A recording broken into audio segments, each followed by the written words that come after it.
నమ్మకం అమ్మ లాంటిది. మా మీద మీ నమ్మకం మిమ్మల్ని తప్పకుండా అమ్మని చేస్తుంది.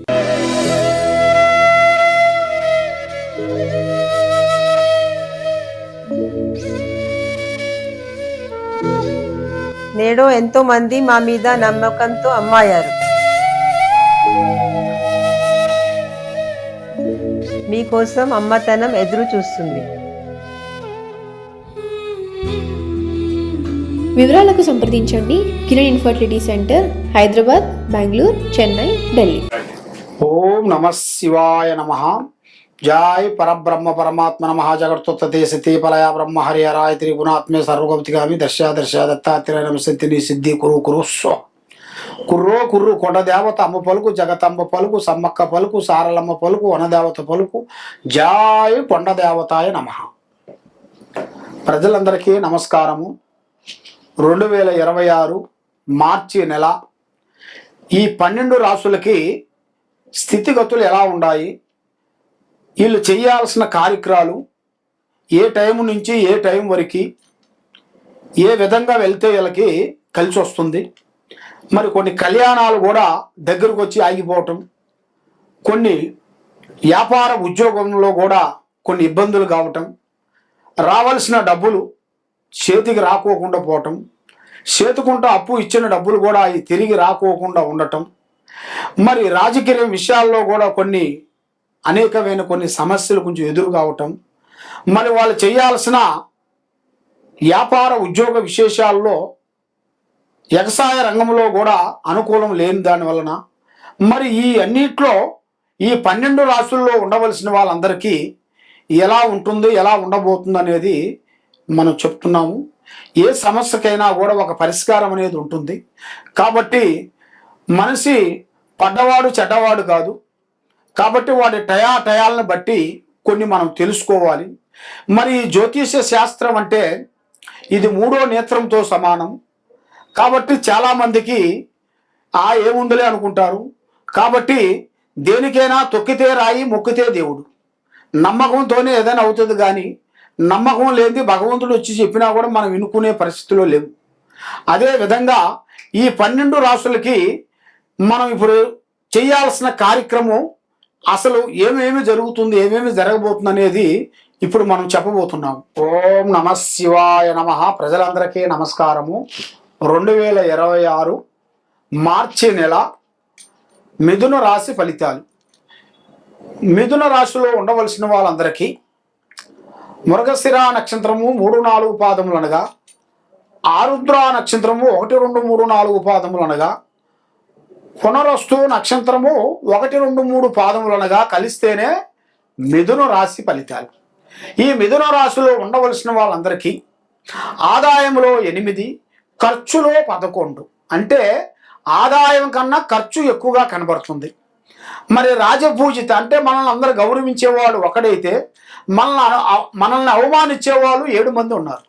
కాబట్టి ఎవరో ఏదో అనుకున్నారని మన పనులు మనం చేసుకోకుండా ఇబ్బంది పడకూడదు. కాబట్టి ఏ కార్యక్రమైనా కానీ ఏ పని అయినా కానీ పెద్దవాళ్ళ ఆశీర్వాదము మీకు చాలా ఇంపార్టెంటు. కాబట్టి భార్యాభర్తల మధ్యలో కొన్ని వైవాహిక జీవితాల్లో కొన్ని సమస్యలు కనబడుతున్నాయి.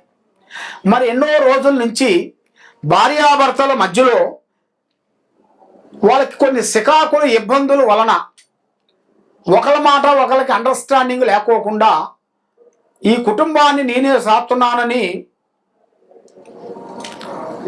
లేదు ఈ కుటుంబాన్ని నేనే కాపాడుతున్నాను, నేనే పెడుతున్నానని భార్య, భర్త నేనే కాపాడుతున్నానని భర్త, అలాగా ఒక ఇగో సమస్య వల్ల కొన్ని చిన్న చిన్న సమస్యలతో సతమతం అయిపోయి కొంచెం దూరం వెళ్ళిపోతుంటారు వాళ్ళు.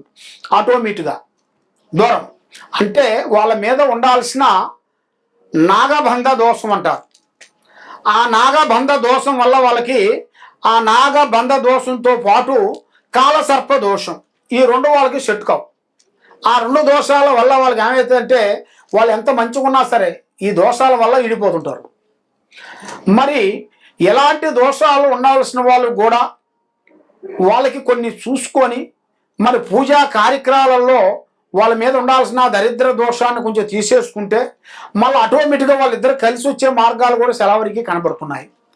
మరి ఈ మిథున రాశిలో ఉండవలసిన వాళ్ళందరికీ విదేశాల ప్రయాణాలు ఎక్కువగా కనబడుతున్నాయి. అనగా బయట దేశం విదేశాలలో పెద్ద పెద్ద ఉద్యోగం సాధించి పెద్ద పెద్ద స్థాయిగా ఎదగాల్సిన యోగాలు కూడా వీళ్ళ జాతకాన్ని బట్టి వీళ్ళకి అభివృద్ధిగా వచ్చే మార్గాలు కూడా అతి దగ్గరలోనే కొన్ని కనబడుతున్నాయి. మరి ఎన్నో రోజుల నుంచి ఎంతో కష్టపడుతూనే ఉంటారు, కానీ చెడమ తీరిక ఉండదు, దమ్మిడి ఆదాయం ఉండదు. ఎంత డబ్బు సంపాదించినా కూడా అది అంతంత మాత్రం ఖర్చు కావటం, లక్ష్మి నిలబడుకోకుండా ఉండటం. కాబట్టి వీళ్ళ మీద నరదిష్టి ప్రాబ్లం అనేది ఎక్కువగా ఉంటుంది. ఈ నరదిష్టి వల్ల వీళ్ళు ఏ పని చేసినా ఏ కార్యక్రమం చేసినా డబ్బు నిలబడుకోకుండా పోతుంటుంది.